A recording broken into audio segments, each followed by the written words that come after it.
ਇਹ ਹਫ਼ਤਾਵਾਰ ਬਾਈਬਲ ਦਾ ਦਰਸੀਵਾਜ਼ Plainfield Christian Science church independent ਵੱਲੋਂ ਹੈ, ਜਿਹੜਾ ਨਿਊ ਜਰਸੀ ਅਮਰੀਕਾ ਵਿੱਚ ਹੈ। ਹੋਰ ਮਾਲੂਮਾਤ ਲਈ ਤੁਸੀਂ ਸਾਡੀ ਵੈਬਸਾਈਟ ਵੇਖੋ www.plainfieldcs.com। ਇਹ ਸਬਕ 15 ਅਕਤੂਬਰ 2023 ਐਤਵਾਰ ਦੇ ਦਿਨ ਹਫ਼ਤੇ ਦੇ ਅਖੀਰ ਉੱਤੇ ਤੁਹਾਡੇ ਪੜ੍ਹਨ ਲਈ ਤਿਆਰ ਕੀਤਾ ਗਿਆ ਹੈ। ਮਜ਼ਮੂਨ ਕਫਾਰੇ ਦਾ ਅਕੀਦਾ। ਸੁਨਹਿਰੀ ਮਤਨ ਯਕੂਬ। ਖੁਦਾਵੰਦ ਦੇ ਕੋਲ ਫਰੋਤਨੀ ਕਰੋ, ਉਹ ਤੁਹਾਨੂੰ ਉੱਚਾ ਕਰੇਗਾ। ਜਵਾਬੀ ਪੜ੍ਹਾਈ ਤਸਲੀਂਕੀਓ। ਤੇ ਇਹ ਭਰਾਵੋ, ਅਸੀਂ ਤੁਹਾਡੇ ਅੱਗੇ ਮਿਹਨਤ ਕਰਦੇ ਹਾਂ ਵੀ ਜਿਹੜੇ ਤੁਹਾਡੇ ਵਿੱਚੋਂ ਮਿਹਨਤ ਕਰਦੇ ਤੇ ਖੁਦਾਵੰਦ ਵਿੱਚ ਤੁਹਾਡੇ ਪੇਸ਼ਵਾ ਨੇ ਤੇ ਤੁਹਾਨੂੰ ਨਸੀਹਤ ਕਰਦੇ ਨੇ, ਉਹਨਾਂ ਦੀ ਮੰਨੋ ਤੇ ਉਹਨਾਂ ਦੇ ਕੰਮ ਦੇ ਪਾਰੋਂ ਪਿਆਰ ਦੇ ਨਾਲ ਉਹਨਾਂ ਦੀ ਬੜੀ ਇੱਜ਼ਤ ਕਰੋ। ਆਪਸ ਵਿੱਚ ਮੇਲ ਮਿਲਾਪ ਰੱਖੋ।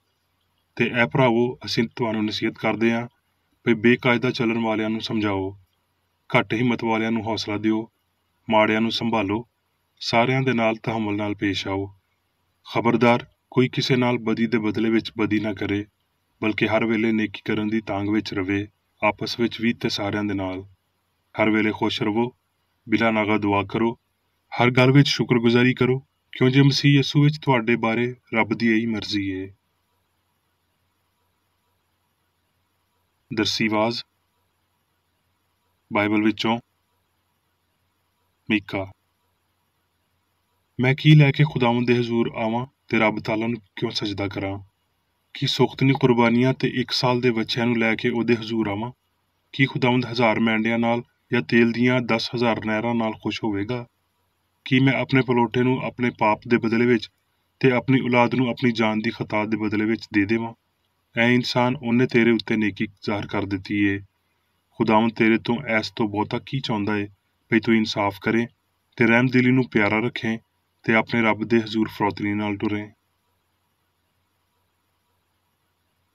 ਮੱਤੀ। ਯਿਸੂ ਨੇ ਆਖਿਆ, ਤੂੰ ਖੁਦਾਵੰਦ ਆਪਣੇ ਰੱਬ ਨਾਲ ਆਪਣੇ ਸਾਰੇ ਦਿਲ ਤੇ ਆਪਣੀ ਸਾਰੀ ਜਿੰਦ ਤੇ ਆਪਣੀ ਸਾਰੀ ਸਿਆਣ ਨਾਲ ਪਿਆਰ ਕਰ। ਵੱਡਾ ਤੇ ਪਹਿਲਾ ਹੁਕਮ ਇਹ ਹੀ ਏ, ਤੇ ਦੂਜਾ ਇਹਦੇ ਵਰਗਾ ਇਹ ਹੈ ਵੀ ਆਪਣੇ ਗੁਆਂਢੀ ਨਾਲ ਆਪਣੇ ਬਰਾਬਰ ਪਿਆਰ ਕਰ। ਇਹਨਾਂ 2 ਹੁਕਮਾਂ ਉੱਤੇ ਹੀ ਸਾਰੀ ਤੌਰਾਤ ਤੇ ਨਬੀਆਂ ਦੇ ਸਹੀਫਿਆਂ ਦਾ ਮਦਾਰ ਏ। ਮੱਤੀ। ਉਹ ਇਸ ਜਥੇ ਨੂੰ ਵੇਖ ਕੇ ਪਹਾੜ ਉੱਤੇ ਚੜ੍ਹ ਗਿਆ ਤੇ ਜਦ ਬੈਠ ਗਿਆ ਤੇ ਉਹਦੇ ਚੇਲੇ ਉਹਦੇ ਕੋਲ ਆਏ ਤੇ ਉਹ ਆਪਣੀ ਜ਼ਬਾਨ ਖੋਲ ਕੇ ਉਹਨਾਂ ਨੂੰ ਇੰਜ ਤਾਲੀਮ ਦੇਣ ਲੱਗਿਆ, ਤੁਸੀਂ ਸੁਣ ਚੁੱਕੇ ਹੋ ਭਈ ਅਗਲਿਆਂ ਨੂੰ ਆਖਿਆ ਗਿਆ ਸੀ ਭਈ ਖੂਨ ਨਾ ਕਰੀ, ਤੇ ਜਿਹੜਾ ਕੋਈ ਖੂਨ ਕਰੇਗਾ ਉਹ ਅਦਾਲਤ ਦੀ ਸਜ਼ਾ ਦੇ ਲਾਇਕ ਹੋਵੇਗਾ। ਪਰ ਮੈਂ ਤੁਹਾਨੂੰ ਸੱਚੀ ਆਖਦਾ ਵਾਂ ਭਈ ਜੇ ਕੋਈ ਆਪਣੇ ਭਰਾ ਉੱਤੇ ਗੁੱਸਾ ਕਰੇਗਾ, ਉਹ ਅਦਾਲਤ ਦੀ ਸਜ਼ਾ ਦੇ ਲਾਇਕ ਹੋਵੇਗਾ, ਤੇ ਜੇ ਕੋਈ ਆਪਣੇ ਭਰਾ ਨੂੰ ਪਾਗਲ ਆਖੇਗਾ, ਉਹ ਵੱਡੀ ਅਦਾਲਤ ਦੀ ਸਜ਼ਾ ਦੇ ਲਾਇਕ ਹੋਵੇਗਾ, ਤੇ ਜਿਹੜਾ ਉਹਨੂੰ ਬੇਵਕੂਫ ਆਖੇਗਾ, ਉਹ ਜਹੰਨਮ ਦੀ ਅੱਗ ਦਾ ਸਜ਼ਾਵਾਰ ਹੋਵੇਗਾ। ਇਸ ਲਈ ਜੇ ਤੂੰ ਕੁਰਬਾਨਗਾਹ ਦੇ ਸਾਹਮਣੇ ਆਪਣੀ ਨਜ਼ਰ ਚੜਾ ਰਿਹਾ ਹੋਵੇਂ ਤੇ ਉੱਥੇ ਤੈਨੂੰ ਯਾਦ ਆਵੇ ਵੀ ਮੇਰੇ ਭਰਾ ਨੂੰ ਮੈਥੋਂ ਕੋਈ ਸ਼ਿਕਾਇਤ ਏ, ਤੇ ਉੱਥੇ ਕੁਰਬਾਨਗਾਹ ਦੇ ਸਾਹਮਣੇ ਹੀ ਆਪਣੀ ਨਜ਼ਰ ਛੱਡ ਦੇ ਤੇ ਜਾ ਕੇ ਪਹਿਲਾਂ ਆਪਣੇ ਭਰਾ ਨਾਲ ਸੁਲ੍ਹਾ ਕਰ ਤੇ ਤਦ ਆ ਕੇ ਆਪਣੀ ਨਜ਼ਰ ਚੜਾ। ਤੁਸੀਂ ਸੁਣਿਆ ਹੈ ਭਈ ਆਖਿਆ ਗਿਆ ਸੀ ਭਈ ਆਪਣੇ ਗੁਆਂਢੀ ਨਾਲ ਪਿਆਰ ਰੱਖ ਤੇ ਆਪਣੇ ਦੁਸ਼ਮਣ ਨਾਲ ਵੈਰ। ਪਰ ਮੈਂ ਤੁਹਾਨੂੰ ਆਖਦਾ ਵਾਂ ਭਈ ਤੁਸੀਂ ਆਪਣੇ ਵੈਰੀਆਂ ਨਾਲ ਪਿਆਰ ਕਰੋ ਤੇ ਆਪਣੇ ਸਤਾਉਣ ਵਾਲਿਆਂ ਲਈ ਦੁਆ ਕਰੋ, ਤਾਂ ਜੋ ਤੁਸੀਂ ਆਪਣੇ ਪਿਓ ਦੇ ਜਿਹੜਾ ਅਸਮਾਨ ਉੱਤੇ ਹੈ ਪੁੱਤਰ ਠਹਿਰੋ, ਕਿਉਂ ਜੇ ਉਹ ਆਪਣੇ ਸੂਰਜ ਨੂੰ ਭੈੜਿਆਂ ਤੇ ਨੇਕਾਂ ਦੋਵਾਂ ਉੱਤੇ ਚਮਕਾਉਂਦਾ ਏ ਤੇ ਰਾਸਤਬਾਜ਼ਾਂ ਤੇ ਨਾਰਾਸਤਾਂ ਦੋਵਾਂ ਉੱਤੇ ਮੀਂਹ ਵਰਾਉਂਦਾ ਏ। ਕਿਉਂ ਜੇ ਤੁਸੀਂ ਆਪਣੇ ਪਿਆਰ ਕਰਨ ਵਾਲਿਆਂ ਨੂੰ ਹੀ ਪਿਆਰ ਕਰੋ ਤੇ ਤੁਹਾਡਾ ਕੀ ਅਜਰ ਏ? ਕੀ ਮਹਿਸੂਲ ਲੈਣ ਵਾਲੇ ਵੀ ਇੰਜ ਨਹੀਂ ਕਰਦੇ? ਤੇ ਜੇ ਤੁਸੀਂ ਸਿਰਫ ਆਪਣੇ ਭਰਾਵਾਂ ਨੂੰ ਹੀ ਸਲਾਮ ਕਰਦੇ ਹੋ ਤੇ ਕੀ ਬਹੁਤਾ ਕਰਦੇ ਹੋ? ਕੀ ਗੈਰ ਕੌਮਾਂ ਦੇ ਲੋਕ ਵੀ ਇੰਜ ਨਹੀਂ ਕਰਦੇ? ਇਸ ਲਈ ਚਾਹੀਦਾ ਹੈ ਵੀ ਤੁਸੀਂ ਕਾਮਲ ਹੋਵੋ ਜਿਵੇਂ ਤੁਹਾਡਾ ਅਸਮਾਨੀ ਪਿਓ ਕਾਮਲ ਏ। ਯੂਹੰਨਾ। ਯਿਸੂ ਨੇ ਇਹ ਜਾਣ ਕੇ ਭਈ ਬਾਪ ਨੇ ਸਾਰੀਆਂ ਸ਼ੈਵਾਂ ਮੇਰੇ ਹੱਥ ਵਿੱਚ ਕਰ ਦਿੱਤੀਆਂ ਨੇ, ਮੈਂ ਰੱਬ ਦੇ ਕੋਲੋਂ ਆਇਆ ਤੇ ਰੱਬ ਦੇ ਕੋਲ ਹੀ ਜਾਣਾ ਵਾਂ। ਦਸਤਰਖਾਨ ਤੋਂ ਉੱਠ ਕੇ ਕੱਪੜੇ ਲਾਏ ਤੇ ਰੁਮਾਲ ਲੈ ਕੇ ਆਪਣੇ ਲੱਕ ਨਾਲ ਬੰਨਿਆ। ਇਹਦੇ ਬਾਅਦ ਭਾਂਡੇ ਵਿੱਚ ਪਾਣੀ ਪਾ ਕੇ ਚੇਲਿਆਂ ਦੇ ਪੈਰ ਧੋਣਾ ਤੇ ਜਿਹੜਾ ਰੁਮਾਲ ਲੱਕ ਨਾਲ ਬੰਨਿਆ ਸੀ ਉਹਦੇ ਨਾਲ ਪੂੰਝਣਾ ਸ਼ੁਰੂ ਕੀਤੇ। ਇਸ ਲਈ ਜਦ ਉਹ ਉਹਨਾਂ ਦੇ ਪੈਰ ਧੋ ਚੁੱਕਿਆ ਤੇ ਕੱਪੜੇ ਪਾ ਕੇ ਬੈਠ ਗਿਆ ਤੇ ਉਹਨਾਂ ਨੂੰ ਆਖਿਆ ਵੀ ਤੁਸੀਂ ਜਾਣਦੇ ਹੋ ਮੈਂ ਤੁਹਾਡੇ ਨਾਲ ਕੀ ਕੀਤਾ ਹੈ। ਤੁਸੀਂ ਮੈਨੂੰ ਉਸਤਾਦ ਤੇ ਖੁਦਾਵੰਦ ਆਖਦੇ ਹੋ ਤੇ ਠੀਕ ਆਖਦੇ ਹੋ, ਕਿਉਂ ਜੇ ਮੈਂ ਹਾਂ। ਇਸ ਲਈ ਜਦ ਮੈਂ ਖੁਦਾਵੰਦ ਤੇ ਉਸਤਾਦ ਨੇ ਤੁਹਾਡੇ ਪੈਰ ਧੋਤੇ ਤੇ ਤੁਹਾਡੇ ਉੱਤੇ ਵੀ ਫਰਜ਼ ਏ ਭਈ ਇੱਕ ਦੂਜੇ ਦੇ ਪੈਰ ਧੋਇਆ ਕਰੋ, ਕਿਉਂ ਜੇ ਮੈਂ ਤੁਹਾਨੂੰ ਇੱਕ ਨਮੂਨਾ ਦਿੱਤਾ ਏ ਭਈ ਜਿਵੇਂ ਮੈਂ ਤੁਹਾਡੇ ਨਾਲ ਕੀਤਾ ਏ ਤੁਸੀਂ ਵੀ ਕਰਿਆ ਕਰੋ। ਮੈਂ ਤੁਹਾਨੂੰ ਸੱਚ ਆਖਦਾ ਵਾਂ ਭਈ ਨੌਕਰ ਆਪਣੇ ਮਾਲਕ ਤੋਂ ਵੱਡਾ ਨਹੀਂ ਹੁੰਦਾ ਤੇ ਨਾ ਘੱਲਿਆ ਹੋਇਆ ਆਪਣੇ ਘੱਲਣ ਵਾਲੇ ਤੋਂ। ਜੇ ਤੁਸੀਂ ਇਹਨਾਂ ਗੱਲਾਂ ਨੂੰ ਜਾਣਦੇ ਹੋ ਤੇ ਧਨ ਹੋਵੋ, ਪਰ ਇਸ ਸ਼ਰਤ ਤੇ ਭਈ ਇਹਨਾਂ ਉੱਤੇ ਅਮਲ ਵੀ ਕਰੋ। ਯੂਹੰਨਾ, ਤੁਹਾਡਾ ਦਿਲ ਨਾ ਘਬਰਾਵੇ, ਤੁਸੀਂ ਰੱਬ ਉੱਤੇ ਈਮਾਨ ਰੱਖਦੇ ਹੋ, ਮੇਰੇ ਉੱਤੇ ਵੀ ਈਮਾਨ ਰੱਖੋ। ਮੇਰੇ ਪਿਓ ਦੇ ਘਰ ਵਿੱਚ ਬਹੁਤ ਸਾਰੇ ਮਕਾਨ ਨੇ, ਜੇ ਨਾ ਹੁੰਦੇ ਤਾਂ ਮੈਂ ਤੁਹਾਨੂੰ ਆਖ ਦਿੰਦਾ, ਕਿਉਂ ਜੇ ਮੈਂ ਜਾਣਾ ਵਾਂ ਤਾਂ ਜੋ ਤੁਹਾਡੇ ਲਈ ਥਾਂ ਤਿਆਰ ਕਰਾਂ। ਤੇ ਜੇ ਮੈਂ ਜਾ ਕੇ ਤੁਹਾਡੇ ਲਈ ਥਾਂ ਤਿਆਰ ਕਰਾਂ ਤੇ ਫਿਰ ਆ ਕੇ ਤੁਹਾਨੂੰ ਆਪਣੇ ਨਾਲ ਲੈ ਲਵਾਂਗਾ, ਤਾਂ ਜੋ ਜਿੱਥੇ ਮੈਂ ਵਾਂ ਤੁਸੀਂ ਵੀ ਹੋਵੋ, ਤੇ ਜਿੱਥੇ ਮੈਂ ਜਾਣਾ ਵਾਂ ਤੁਸੀਂ ਉੱਥੇ ਦੀ ਰਾਹ ਜਾਣਦੇ ਹੋ।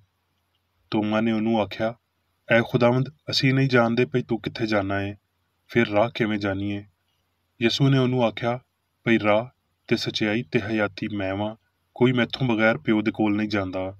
ਜੇ ਤੁਸੀਂ ਮੈਨੂੰ ਜਾਣਿਆ ਹੁੰਦਾ ਤੇ ਮੇਰੇ ਪਿਓ ਨੂੰ ਵੀ ਜਾਣਦੇ, ਹੁਣ ਉਹਨੂੰ ਜਾਣਦੇ ਹੋ ਤੇ ਵੇਖ ਲਿਆ ਏ। ਮੱਤੀ। ਜਦ ਸਵੇਰ ਹੋਈ ਤੇ ਸਾਰੇ ਸਰਦਾਰ ਕਾਹਨਾਂ ਤੇ ਕੌਮ ਦੇ ਵਡੇਰਿਆਂ ਨੇ ਯਿਸੂ ਦੇ ਖਿਲਾਫ ਸਲਾਹ ਕੀਤੀ ਭਈ ਉਹਨੂੰ ਮਾਰ ਦੇਣ, ਤੇ ਉਹਨੂੰ ਬੰਨ੍ਹ ਕੇ ਲੈ ਗਏ ਤੇ ਪਿਲਾਤੂਸ ਹਾਕਮ ਦੇ ਹਵਾਲੇ ਕੀਤਾ। ਲੂਕਾ। ਜਦ ਉਹ ਉਸ ਥਾਂ ਅਪੜੇ ਜਿਹਨੂੰ ਖੋਪੜੀ ਆਖਦੇ ਨੇ, ਤੇ ਉੱਥੇ ਉਹਨੂੰ ਸੂਲੀ ਚਾੜਿਆ ਤੇ ਬਦਕਾਰਾਂ ਨੂੰ ਵੀ, ਇੱਕ ਨੂੰ ਸੱਜੇ ਤੇ ਦੂਜੇ ਨੂੰ ਖੱਬੇ ਪਾਸੇ। ਯਿਸੂ ਨੇ ਆਖਿਆ, ਐ ਬਾਪ, ਇਹਨਾਂ ਨੂੰ ਮਾਫ਼ ਕਰ, ਕਿਉਂ ਜੇ ਇਹ ਨਹੀਂ ਜਾਣਦੇ ਵੀ ਕੀ ਕਰਦੇ ਨੇ। ਤੇ ਉਹਨਾਂ ਨੇ ਉਹਦੇ ਕੱਪੜਿਆਂ ਦੇ ਹਿੱਸੇ ਵੰਡੇ ਤੇ ਉਹਨਾਂ ਉੱਤੇ ਪਰਚੀਆਂ ਪਾਈਆਂ। ਇਹ ਮਾਜਰਾ ਵੇਖ ਕੇ ਸੂਬੇਦਾਰ ਨੇ ਰੱਬ ਦੀ ਵਡਿਆਈ ਕੀਤੀ ਤੇ ਆਖਿਆ, ਬੇਸ਼ੱਕ ਇਹ ਬੰਦਾ ਰਾਸਤਬਾਜ਼ ਸੀ। ਰੋਮੀਓ।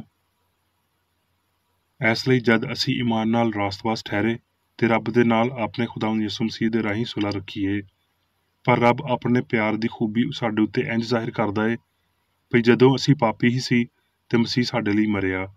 ਇਸ ਲਈ ਹੁਣ ਜਦੋਂ ਅਸੀਂ ਉਹਦੇ ਲਹੂ ਦੇ ਰਾਹੀਂ ਰਾਸਤਬਾਜ਼ ਠਹਿਰੇ ਤੇ ਉਹਦੇ ਰਾਹੀਂ ਇਲਾਹੀ ਗਜ਼ਬ ਤੋਂ ਵੀ ਜ਼ਰੂਰ ਬਚਾਂਗੇ, ਕਿਉਂ ਜੇ ਦੁਸ਼ਮਣ ਹੋਣ ਦੇ ਬਾਵਜੂਦ ਰੱਬ ਦੇ ਨਾਲ ਉਹਦੇ ਪੁੱਤਰ ਦੀ ਮੌਤ ਦੇ ਰਾਹੀਂ ਸਾਡਾ ਮੇਲ ਹੋ ਗਿਆ, ਤੇ ਮੇਲ ਹੋਣ ਦੇ ਬਾਅਦ ਅਸੀਂ ਉਹਦੀ ਹਯਾਤੀ ਦੇ ਰਾਹੀਂ ਤੇ ਜ਼ਰੂਰ ਬਚ ਜਾਵਾਂਗੇ। ਤੇ ਬਸ ਇਹੀ ਨਹੀਂ, ਬਲਕਿ ਆਪਣੇ ਰੱਬ ਯਿਸੂ ਮਸੀਹ ਦੇ ਪਾਰੋਂ, ਜਿਹਦੇ ਰਾਹੀਂ ਹੁਣ ਸਾਡਾ ਮੇਲ ਹੋ ਗਿਆ ਏ, ਰੱਬ ਉੱਤੇ ਫਖਰ ਵੀ ਕਰਦੇ ਹਾਂ। ਹੁਣ ਮੈਂ ਮੇਰੀ ਬੇਕਰੇਡੀ ਦੀ ਲਿਖੀ ਹੋਈ ਕ੍ਰਿਸਚਨ ਸਾਇੰਸ ਦੀ ਦਰਸੀ ਕਿਤਾਬ ਸਾਇੰਸ ਤੇ ਸਿਹਤ ਆਇਤਾਂ ਦੀ ਕੁੰਜੀ ਦੇ ਨਾਲ ਵਿੱਚੋਂ ਲਈਆਂ ਹੋਈਆਂ ਲਿਖਾਈਆਂ ਪੜਾਂਗਾ। ਸਾਇੰਸ ਤੇ ਸਿਹਤ। ਕ੍ਰਿਸਚਨ ਸਾਇੰਸ ਦਾ ਜ਼ਰੂਰੀ ਹਿੱਸਾ ਦਿਲ ਤੇ ਜਿੰਦ ਪਿਆਰ ਏ। ਕਫਾਰਾ ਰੱਬ ਦੇ ਨਾਲ ਇਨਸਾਨ ਦੇ ਇਕੱਠ ਦੀ ਮਿਸਾਲ ਏ, ਜਿਹਦੇ ਤਹਿਤ ਇਨਸਾਨ ਇਲਾਹੀ ਸੱਚਾਈ, ਹਯਾਤੀ ਤੇ ਮੁਹੱਬਤ ਦਾ ਪਰਛਾਵਾਂ ਬਣਦੇ ਨੇ। ਮਸੀਹ ਦਾ ਕਫਾਰਾ ਇਨਸਾਨ ਦੀ ਰੱਬ ਦੇ ਨਾਲ, ਨਾ ਕਿ ਰੱਬ ਦੀ ਇਨਸਾਨ ਦੇ ਨਾਲ ਮੁਫਾਹਮਤ ਕਰਵਾਉਂਦਾ ਏ, ਕਿਉਂ ਜੇ ਮਸੀਹ ਦਾ ਇਲਾਹੀ ਅਸੂਲ ਰੱਬ ਏ ਤੇ ਰੱਬ ਆਪਣੇ ਆਪ ਨੂੰ ਕਿਵੇਂ ਤਸਕੀਨ ਦੇ ਸਕਦਾ ਏ। ਮਸੀਹ ਸਚਾਈ ਏ ਜਿਹੜੀ ਆਪ ਇਹਦੇ ਤੋਂ ਬਹੁਤੀ ਨਹੀਂ ਅਪੜ ਸਕਦੀ। ਚਸ਼ਮਾ ਆਪਣੇ ਮੰਬਾ ਤੋਂ ਬਹੁਤਾ ਉੱਚਾ ਕਦੀ ਨਹੀਂ ਹੋ ਸਕਦਾ। ਮਸੀਹ ਯਾਨੀ ਸੱਚਾਈ ਆਪਣੇ ਕਿਸੇ ਅਜਿਹੀ ਫਿਤਰਤ ਤੋਂ ਵੱਡੀ ਕਿਸੇ ਹੋਰ ਫਿਤਰਤ ਦੇ ਨਾਲ ਮਸਲਹਤ ਨਹੀਂ ਕਰਦਾ, ਜਿਹੜੀ ਹਮੇਸ਼ਾ ਦੇ ਪਿਆਰ ਤੋਂ ਮਾਖੂਜ਼ ਹੋਵੇ। ਇਸ ਲਈ ਮਸੀਹ ਦਾ ਇਹ ਮਕਸਦ ਸੀ ਭਈ ਇਨਸਾਨ ਦੀ ਰੱਬ ਦੇ ਨਾਲ, ਨਾ ਕਿ ਰੱਬ ਦੀ ਇਨਸਾਨ ਦੇ ਨਾਲ ਮੁਫਾਹਮਤ ਕਰਾਵੇ। ਪਿਆਰ ਤੇ ਸੱਚਾਈ ਰੱਬ ਦੀ ਸ਼ਬੀਹ ਤੇ ਸੂਰਤ ਦੇ ਖਿਲਾਫ ਨਹੀਂ। ਇਨਸਾਨ ਇਲਾਹੀ ਪਿਆਰ ਤੋਂ ਅਗਾਂਹ ਨਹੀਂ ਵੱਧ ਸਕਦਾ ਭਈ ਆਪਣੇ ਆਪ ਲਈ ਕਫਾਰਾ ਅਦਾ ਕਰ ਸਕੇ। ਇੱਥੇ ਤੀਕਰ ਭਈ ਮਸੀਹ ਵੀ ਸੱਚਾਈ ਦੀ ਗਲਤੀ ਦੇ ਨਾਲ ਮੁਫਾਹਮਤ ਨਹੀਂ ਕਰਵਾ ਸਕਦਾ, ਕਿਉਂ ਜੇ ਸੱਚਾਈ ਤੇ ਗਲਤੀ ਨਾਕਾਬਲੇ ਮੁਫਾਹਮਤ ਨੇ। ਯਿਸੂ ਨੇ ਇਨਸਾਨ ਨੂੰ ਪਿਆਰ ਦਾ ਅਸਲੀ ਫਹਿਮ, ਯਿਸੂ ਦੀਆਂ ਤਾਲੀਮਾਂ ਦਾ ਇਲਾਹੀ ਅਸੂਲ ਦਿੰਦਿਆਂ ਹੋਏ ਰੱਬ ਦੇ ਨਾਲ ਰਾਜ਼ੀ ਹੋਣ ਵਿੱਚ ਮਦਦ ਕੀਤੀ, ਤੇ ਪਿਆਰ ਦਾ ਇਹ ਅਸਲੀ ਫਹਿਮ ਰੂਹ ਦੇ ਕਾਨੂੰਨ, ਇਲਾਹੀ ਪਿਆਰ ਦੇ ਕਾਨੂੰਨ ਦੇ ਰਾਹੀਂ ਇਨਸਾਨ ਨੂੰ ਮਾਦੇ, ਪਾਪ ਤੇ ਮੌਤ ਦੇ ਕਾਨੂੰਨ ਤੋਂ ਆਜ਼ਾਦ ਕਰਦਾ ਏ। ਪੈਂਡੂਲਮ ਵਾਂਗਰ ਪਾਪ ਤੇ ਮਾਫੀ ਦੇ ਵਿਚਕਾਰ ਲਮਕਦਿਆਂ ਹੋਏ ਖੁਦਗਰਜ਼ੀ ਤੇ ਨਫਸ ਪ੍ਰਸਤੀ ਨੂੰ ਲਗਾਤਾਰ ਤਨਜ਼ਲੀ ਦੀ ਵਜ੍ਹਾ ਹੁੰਦਿਆਂ ਹੋਏ ਸਾਡੀ ਅਖਲਾਕੀ ਤਰੱਕੀ ਹੌਲੀ ਹੋ ਜਾਵੇਗੀ। ਮਸੀਹ ਦੇ ਮੁਤਾਲਬੇ ਉੱਤੇ ਜਾਗਣ ਨਾਲ ਇਨਸਾਨ ਮੁਸੀਬਤਾਂ ਦਾ ਤਜਰਬਾ ਕਰਦੇ ਨੇ। ਇਹ ਉਹਨਾਂ ਨੂੰ ਇੱਕ ਡੁੱਬਦੇ ਹੋਏ ਬੰਦੇ ਵਾਂਗਰ ਰੱਬ ਨੂੰ ਇਹਨਾਂ ਨੂੰ ਬਚਾਉਣ ਦੀ ਪੂਰੀ ਕੋਸ਼ਿਸ਼ ਕਰਨ ਦੀ ਤਰਗੀਬ ਦਿੰਦਾ ਹੈ ਤੇ ਮਸੀਹ ਦੇ ਕੀਮਤੀ ਲਹੂ ਦੇ ਰਾਹੀਂ ਇਹ ਕੋਸ਼ਿਸ਼ਾਂ ਕਾਮਯਾਬੀ ਦਾ ਸਿਹਰਾ ਬਣਦੀਆਂ ਨੇ।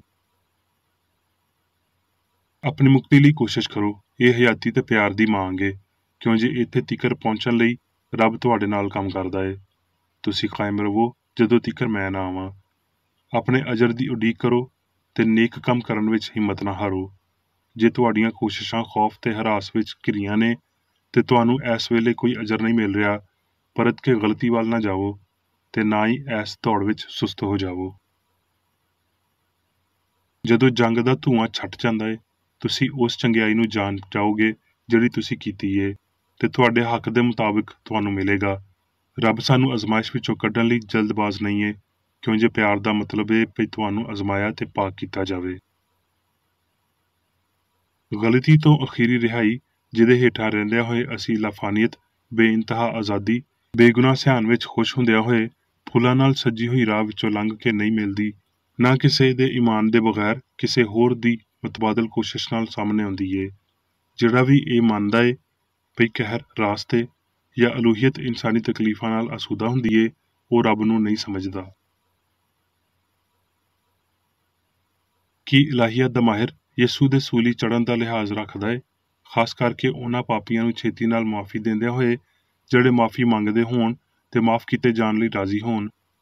ਕੀ ਰੂਹਾਨੀਅਤ ਯਿਸੂ ਦੀ ਮੌਤ ਨੂੰ ਬਸ ਮੌਤ ਦੇ ਬਾਅਦੋਂ ਮਾਦੀ ਯਿਸੂ ਦੇ ਵਜੂਦ ਲਈ ਇਸ ਗੱਲ ਦੇ ਸਬੂਤ ਦੇ ਤੌਰ ਤੇ ਲਾਜ਼ਮੀ ਕਰਾਰ ਦਿੰਦੀ ਏ ਵੀ ਰੂਹਾਂ ਧਰਤੀ ਉੱਤੇ ਪਰਤ ਕੇ ਆ ਸਕਦੀਆਂ ਨੇ, ਤੇ ਫਿਰ ਸਾਨੂੰ ਇਹਨਾਂ ਦੋਵਾਂ ਗੱਲਾਂ ਤੋਂ ਇਖਤਲਾਫ ਕਰਨਾ ਚਾਹੀਦਾ ਹੈ। ਮਸਲੂਬੀਅਤ ਦੀ ਇਫਾਦੀਅਤ ਇਸ ਅਮਲੀ ਪਿਆਰ ਤੇ ਚੰਗਿਆਈ ਵਿੱਚ ਲੁਕੀ ਏ ਜਿਹੜੀ ਇਨਸਾਨ ਲਈ ਜ਼ਾਹਿਰ ਹੁੰਦੀ ਏ। ਸੱਚਾਈ ਇਨਸਾਨਾਂ ਦੇ ਵਿਚਕਾਰੇ ਰਹਿੰਦੀ ਰਹੀ ਏ, ਪਰ ਜਦੋਂ ਤੀਕਰ ਉਹਨਾਂ ਨੇ ਇਹ ਨਾ ਵੇਖਿਆ ਭਈ ਇਸ ਸੱਚਾਈ ਨੇ ਉਹਨਾਂ ਦੇ ਮਾਲਕ ਨੂੰ ਕਬਰ ਉੱਤੇ ਫਤਹ ਦਿੱਤੀ ਏ, ਉਹਦੇ ਆਪਣੇ ਚੇਲਿਆਂ ਨੂੰ ਇਸ ਗੱਲ ਦਾ ਯਕੀਨ ਨਹੀਂ ਸੀ ਭਈ ਇੰਜ ਹੋਣਾ ਵੀ ਮੁਮਕਿਨ ਹੋ ਸਕਦਾ ਸੀ। ਭਾਵੇਂ ਪਾਪ ਤੇ ਬਿਮਾਰੀ ਉੱਤੇ ਆਪਣਾ ਇਖਤਿਆਰ ਜ਼ਾਹਿਰ ਕਰਦਿਆਂ ਹੋਏ ਵੱਡੇ ਉਸਤਾਦ ਨੇ ਕਿਸੇ ਤਰ੍ਹਾਂ ਵੀ ਦੂਜਿਆਂ ਨੂੰ ਉਹਨਾਂ ਦੇ ਤਕਵਾ ਦੇ ਮਤਲੂਬਾ ਸਬੂਤ ਦੇਣ ਵਿੱਚ ਮਦਦ ਨਹੀਂ ਕੀਤੀ। ਉਹਨੇ ਉਹਨਾਂ ਦੀ ਹਦਾਇਤ ਲਈ ਕੰਮ ਕੀਤਾ ਭਈ ਉਹ ਇਸ ਤਾਕਤ ਦਾ ਇਜ਼ਹਾਰ ਇੰਝ ਹੀ ਕਰਨ ਜਿਵੇਂ ਉਹਨੇ ਕੀਤਾ ਤੇ ਇਹਦੇ ਇਲਾਹੀ ਅਸੂਲ ਨੂੰ ਸਮਝਣ। ਉਸਤਾਦ ਉੱਤੇ ਪੂਰਾ ਈਮਾਨ ਤੇ ਉਹ ਸਾਰਾ ਜਜ਼ਬਾਤੀ ਪਿਆਰ ਜਿਹੜਾ ਅਸੀਂ ਉਹਦੇ ਉੱਤੇ ਨਿਛਾਵਰ ਕਰ ਸਕਦੇ ਹਾਂ, ਬਸ ਇਹੀ ਸਾਨੂੰ ਉਹਦੇ ਮਗਰ ਟੁਰਨ ਵਾਲੇ ਨਹੀਂ ਬਣਾਉਣਗੇ। ਸਾਨੂੰ ਜਾ ਕੇ ਉਹਦੇ ਵਾਂਗਰ ਹੀ ਕੰਮ ਕਰਨਾ ਚਾਹੀਦਾ ਹੈ, ਨਹੀਂ ਤੇ ਅਸੀਂ ਉਹਨਾਂ ਵੱਡੀਆਂ ਬਰਕਤਾਂ ਨੂੰ ਨਹੀਂ ਵਧਾ ਰਹੇ ਜਿਹੜੀਆਂ ਸਾਡੇ ਮਾਲਕ ਨੇ ਸਾਨੂੰ ਦੇਣ ਲਈ ਕੰਮ ਕੀਤਾ ਤੇ ਤਕਲੀਫ ਸਹੀ। ਮਸੀਹ ਦੀ ਅਲੂਹੀਅਤ ਦਾ ਇਜ਼ਹਾਰ ਯਿਸੂ ਦੀ ਇਨਸਾਨੀਅਤ ਵਿੱਚ ਕੀਤਾ ਗਿਆ ਸੀ।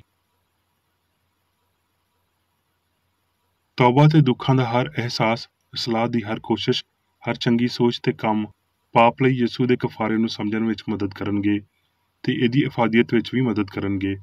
ਪਰ ਜੇ ਪਾਪੀ ਪਾਪ ਕਰਨਾ ਤੇ ਤੌਬਾ ਕਰਨਾ, ਪਾਪ ਕਰਨਾ ਤੇ ਮਾਫੀ ਮੰਗਣਾ ਜਾਰੀ ਰੱਖਦਾ ਏ ਤੇ ਕਫਾਰੇ ਵਿੱਚ ਰੱਬ ਦੇ ਨਾਲ ਏਕਾ ਕਰਨ ਵਿੱਚ ਉਹਦਾ ਬਹੁਤ ਘੱਟ ਹਿੱਸਾ ਹੋਵੇਗਾ, ਕਿਉਂ ਜੇ ਉਹਦੇ ਵਿੱਚ ਅਮਲੀ ਤੌਬਾ ਦਾ ਘਾਟਾ ਏ ਜਿਹੜੀ ਦਿਲ ਦੀ ਸਲਾਹ ਕਰਦੀ ਤੇ ਇਨਸਾਨ ਨੂੰ ਹਿਕਮਤ ਦੀ ਮਰਜ਼ੀ ਨੂੰ ਪੂਰਾ ਕਰਨ ਦੇ ਕਾਬਲ ਬਣਾਉਂਦੀ ਏ।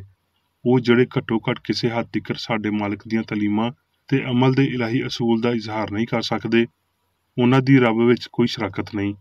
ਭਾਵੇਂ ਰੱਬ ਭਲਾ ਏ, ਜੇ ਅਸੀਂ ਉਹਦੇ ਨਾਲ ਫਰਮਾਬਰਦਾਰੀ ਵਿੱਚ ਹਯਾਤੀ ਗੁਜ਼ਾਰੀਏ ਤੇ ਸਾਨੂੰ ਕੋਈ ਜ਼ਮਾਨਤ ਮਹਿਸੂਸ ਨਹੀਂ ਕਰਨੀ ਚਾਹੀਦੀ। ਜੇ ਅਸੀਂ ਰੂਹ ਨੂੰ ਪੂਰਾ ਇਖਤਿਆਰ ਸੰਭਾਲਣ ਦੀ ਇਜਾਜ਼ਤ ਦੇਣ ਲਈ ਮਾਦੀ ਫਹਿਮ ਦੀਆਂ ਗਲਤੀਆਂ ਉੱਤੇ ਮੁਨਾਸਬ ਤੌਰ ਤੇ ਫਤਹ ਪਾ ਲਈਏ ਤੇ ਅਸੀਂ ਪਾਪ ਤੋਂ ਨਫ਼ਰਤ ਕਰਾਂਗੇ ਤੇ ਉਹਨੂੰ ਹਰ ਸੂਰਤ ਵਿੱਚ ਰੱਦ ਕਰਾਂਗੇ। ਬਸ ਇਸੇ ਤਰ੍ਹਾਂ ਅਸੀਂ ਆਪਣੇ ਵੈਰੀਆਂ ਲਈ ਬਰਕਤ ਚਾਹ ਸਕਦੇ ਹਾਂ, ਹਾਲਾਂਕਿ ਹੋ ਸਕਦਾ ਹੈ ਉਹ ਸਾਡੇ ਲਫ਼ਜ਼ਾਂ ਨੂੰ ਨਾ ਸਮਝਣ। ਅਸੀਂ ਆਪ ਇਹਦਾ ਇੰਤਖਾਬ ਨਹੀਂ ਕਰ ਸਕਦੇ, ਪਰ ਸਾਡੀ ਮੁਕਤੀ ਲਈ ਸਾਨੂੰ ਉੱਦਾਂ ਦੇ ਕੰਮ ਹੀ ਕਰਨੇ ਚਾਹੀਦੇ ਨੇ ਜਿੱਦਾਂ ਯਿਸੂ ਨੇ ਸਾਨੂੰ ਸਿਖਾਇਆ ਹੈ। ਹਲੀਮੀ ਤੇ ਤਾਕਤ ਵਿੱਚ ਉਹ ਗਰੀਬਾਂ ਨੂੰ ਅੰਜੀਲ ਦੀ ਤਾਲੀਮ ਦਿੰਦਾ ਹੋਇਆ ਪਾਇਆ ਗਿਆ।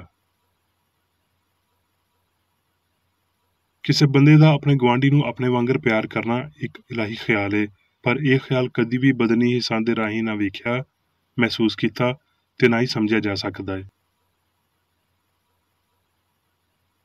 ਰੂਹ ਦੇ ਅਮੀਰ ਲੋਕ ਵੱਡੀ ਭਰਾਬੰਦੀ ਵਿੱਚ ਇੱਕ ਅਸੂਲ ਜਾਂ ਪਿਓ ਦੇ ਰਾਹੀਂ ਗਰੀਬਾਂ ਦੀ ਮਦਦ ਕਰਦੇ ਨੇ ਤੇ ਧੰਨ ਹੈ ਉਹ ਬੰਦਾ ਜਿਹੜਾ ਦੂਜੇ ਬੰਦੇ ਦੀ ਭਲਾਈ ਵਿੱਚ ਆਪਣੀ ਭਲਾਈ ਵੇਖਦਾ ਹੈ, ਆਪਣੇ ਭਰਾ ਦੀ ਲੋੜ ਵੇਖਦਾ ਹੈ ਤੇ ਪੂਰੀ ਕਰਦਾ ਹੈ।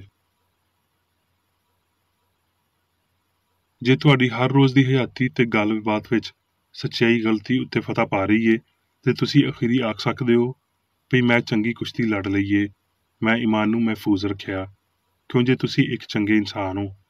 ਇਹ ਚੰਗਿਆਈ ਤੇ ਇਹਦੇ ਵਿੱਚ ਹਿੱਸਾ ਪਾਉਣ ਵਾਲੀ ਗੱਲ ਏ। ਮਸੀਹ ਲੋਕ ਇਸ ਤਵੱਕੋ ਦੇ ਨਾਲ ਮੁਹੱਬਤ ਕਰਨਾ ਤੇ ਦੁਆ ਕਰਨਾ ਜਾਰੀ ਨਹੀਂ ਰੱਖਦੇ ਵੀ ਕਿਸੇ ਹੋਰ ਚੰਗਿਆਈ, ਦੁੱਖ ਤੇ ਫਤਹ ਦੇ ਪਾਰੋਂ ਉਹ ਉਹਦੀ ਹਮਾਂਗੀ ਤੇ ਅਜਰ ਪਾ ਲੈਣਗੇ। ਸਾਨੂੰ ਪਾਪ ਤੋਂ ਬਚਾਉਣ ਲਈ ਸਿਆਣ ਤੇ ਮੁਹੱਬਤ ਆਪਣੀਆਂ ਬਹੁਤ ਸਾਰੀਆਂ ਕੁਰਬਾਨੀਆਂ ਦਾ ਮੁਤਾਲਬਾ ਕਰ ਸਕਦੀ ਏ। ਇੱਕ ਕੁਰਬਾਨੀ ਭਾਵੇਂ ਉਹ ਕਿੰਨੀ ਵੀ ਵੱਡੀ ਕਿਉਂ ਨਾ ਹੋਵੇ, ਪਾਪ ਦਾ ਕਫਾਰਾ ਅਦਾ ਕਰਨ ਲਈ ਕਾਫੀ ਨਹੀਂ ਏ। ਕਫਾਰੇ ਲਈ ਪਾਪੀ ਵੱਲੋਂ ਲਗਾਤਾਰ ਬੇਲੌਸ ਕੁਰਬਾਨੀ ਦੀ ਲੋੜ ਹੁੰਦੀ ਏ। ਇਹ ਇਲਾਹੀ ਤੌਰ ਤੇ ਗੈਰ ਫਿਤਰੀ ਏ ਭਈ ਰੱਬ ਦਾ ਗਜ਼ਬ ਉਹਦੇ ਪਿਆਰੇ ਪੁੱਤਰ ਉੱਤੇ ਨਿਕਲੇ। ਇਦਾਂ ਦਾ ਨਜ਼ਰੀਆ ਇਨਸਾਨ ਦਾ ਬਣਾਇਆ ਹੋਇਆ ਏ। ਇਲਮੇ ਇਲਾਹੀਅਤ ਵਿੱਚ ਕਫਾਰਾ ਇੱਕ ਸੰਗੀਨ ਮਸਲਾ ਏ, ਪਰ ਇਹਦੀ ਸਾਇੰਸੀ ਤਫਸੀਲ ਇਹ ਹੈ ਭਈ ਦੁੱਖ ਪਾਪ ਆਲੂਦਾ ਫਹਿਮ ਦੀ ਇੱਕ ਗਲਤੀ ਏ ਜਿਹਨੂੰ ਸੱਚਾਈ ਨੇਸਤ ਕਰਦੀ ਏ, ਤੇ ਅਖੀਰੀ ਇਹ ਦੋਵੇਂ ਪਾਪ ਤੇ ਦੁੱਖ ਹਮੇਸ਼ਾ ਦੀ ਮੁਹੱਬਤ ਦੇ ਪੈਰਾਂ ਵਿੱਚ ਆ ਡਿੱਗਦੇ ਨੇ। ਹੁਣ ਮੈਂ ਮੇਰੀ ਬੇਕਰ ਰੇਡੀ ਵੱਲੋਂ ਚਰਚ ਮੈਨੂਅਲ ਵਿੱਚ ਦਿੱਤੇ ਹੋਏ ਰੋਜ਼ਾਨਾ ਦੇ 3 ਫਰਜ਼ ਪੜਾਂਗਾ। ਰੋਜ਼ਾਨਾ ਦੀ ਦੁਆ। ਇਸ ਚਰਚ ਦੇ ਹਰ ਰੁਕਨ ਦਾ ਇਹ ਫਰਜ਼ ਏ ਭਈ ਉਹ ਹਰ ਰੋਜ਼ ਇਹ ਦੁਆ ਕਰੇ, ਤੇਰੀ ਬਾਦਸ਼ਾਹੀ ਆਵੇ, ਇਲਾਹੀ ਸੱਚਾਈ, ਹਯਾਤੀ ਤੇ ਪਿਆਰ ਦੀ ਸਲਤਨਤ ਮੇਰੇ ਅੰਦਰ ਕਾਇਮ ਹੋਵੇ ਤੇ ਸਾਰੇ ਪਾਪ ਮੈਥੋਂ ਨਿਕਲ ਜਾਣ, ਤੇ ਤੇਰਾ ਕਲਾਮ ਸਾਰੇ ਇਨਸਾਨਾਂ ਦੇ ਪਿਆਰ ਨੂੰ ਵਧਾਵੇ ਤੇ ਉਹਨਾਂ ਉੱਤੇ ਹੁਕੂਮਤ ਕਰੇ। ਮਕਸਦਾਂ ਤੇ ਕੰਮਾਂ ਦਾ ਇੱਕ ਅਸੂਲ। ਨਾ ਕੋਈ ਮੁਖਾਲਫਤ ਤੇ ਨਾ ਕੋਈ ਜ਼ਾਤੀ ਤਾਲੁਕ ਮਾਦਰੀ ਚਰਚ ਦੇ ਕਿਸੇ ਰੁਕਨ ਦੇ ਮਕਸਦਾਂ ਜਾਂ ਕੰਮਾਂ ਉੱਤੇ ਅਸਰ ਕਰਨੇ ਚਾਹੀਦੇ। ਸਾਇੰਸ ਵਿੱਚ ਬਸ ਇਲਾਹੀ ਪਿਆਰ ਹੀ ਹੁਕੂਮਤ ਕਰਦਾ ਏ, ਤੇ ਇੱਕ ਮਸੀਹੀ ਸਾਇੰਸਦਾਨ ਪਾਪ ਨੂੰ ਰੱਦ ਕਰਦਿਆਂ ਹੋਏ ਸੁੱਚੀ ਭਰਾਬੰਦੀ, ਖੈਰਾਤ ਪਸੰਦੀ ਤੇ ਮਾਫੀ ਨਾਲ ਪਿਆਰ ਦੀਆਂ ਮਿੱਠੀਆਂ ਸੱਚਾਈਆਂ ਦਾ ਪਰਛਾਵਾਂ ਬਣਦਾ ਏ। ਇਸ ਚਰਚ ਦੇ ਸਾਰੇ ਰੁਕਨਾਂ ਨੂੰ ਸਾਰੇ ਪਾਪਾਂ ਤੋਂ, ਗਲਤ ਤਰ੍ਹਾਂ ਦੀਆਂ ਪੇਸ਼ਨਗੋਈਆਂ, ਮੁਨਸਫੀਆਂ, ਮੁਜ਼ਮਤਾਂ, ਸਲਾਵਾਂ, ਗਲਤ ਅਸਰਾਂ ਨੂੰ ਲੈਣ ਤੇ ਗਲਤ ਅਸਰ ਦੇਣ ਤੋਂ ਆਜ਼ਾਦ ਰਹਿਣ ਲਈ ਹਰ ਰੋਜ਼ ਖਿਆਲ ਰੱਖਣਾ ਚਾਹੀਦਾ ਏ ਤੇ ਦੁਆ ਕਰਨੀ ਚਾਹੀਦੀ ਏ। ਫਰਜ਼ ਲਈ ਚੁਸਤੀ। ਇਸ ਚਰਚ ਦੇ ਹਰ ਰੁਕਨ ਦਾ ਇਹ ਫਰਜ਼ ਏ ਭਈ ਉਹ ਹਰ ਰੋਜ਼ ਜਾਰਿਹਾਨਾ ਜ਼ਹਿਨੀ ਸਲਾਮਾਂ ਦੇ ਖਿਲਾਫ ਆਪਣੇ ਆਪ ਨੂੰ ਤਿਆਰ ਰੱਖੇ ਤੇ ਰੱਬ, ਆਪਣੇ ਕਾਇਦ ਤੇ ਇਨਸਾਨਾਂ ਲਈ ਆਪਣੇ ਫਰਜ਼ਾਂ ਨੂੰ ਨਾ ਕਦੀ ਭੁੱਲੇ ਤੇ ਨਾ ਕਦੀ ਨਜ਼ਰਅੰਦਾਜ਼ ਕਰੇ। ਉਹਦੇ ਕੰਮਾਂ ਦੇ ਰਾਹੀਂ ਉਹਦਾ ਇਨਸਾਫ ਹੋਵੇਗਾ, ਉਹ ਬੇਕਸੂਰ ਜਾਂ ਕਸੂਰਵਾਰ ਹੋਵੇਗਾ।